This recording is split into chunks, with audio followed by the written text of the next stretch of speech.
আজকে কিছু কথা কইমু দেখো অনেকে ওখানে যে সময়টার মধ্যে কলেজ কমপ্লিট কইরা বিএড টেট কইরা অনেকেই চাকরি পায় না, ঠিক আছে, ট্রাই করে চাকরি পায় না, সাথে সাথে এই যে জায়গা। তো যারা কলেজটা কমপ্লিট করছো, কমপ্লিট করে ভাবরা যে কিতা করতা চিন্তাধারা পাই না, বাইরে দিতে গিয়া বাইরে গেলে দেখো ভাই দূরে থাকবা, কষ্ট তো করবাই। নিজের জায়গায় থাকিয়া তুমি একটা কাজ করতে পারো, ভালো একটা আছে, একটা ফিল্ড আছে যেটা হচ্ছে তোমার মেডিকেল রিপ্রেজেন্টেটিভ।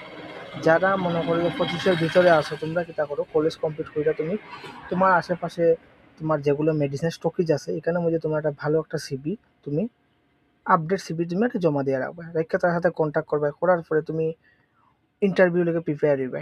ইন্টারভিউটা ভালো প্রিপেয়ার হইবে, এটা তোমার tell me about yourself, এটা যে কোনো ইন্টারভিউ তোমার ডাকবো। এটা তুমি একদম পারফেক্টলি খুব কনফিডেন্সের সাথে কইবাই, আর একটু প্র্যাকটিস করবাই, বাড়িতে প্র্যাকটিস করবাই। দেন তুমি ট্রাই করো, এই ফিল্ডে তোমার ভাই লাইফ আছে, সরকারি জব না পেলে চলতে পারবে।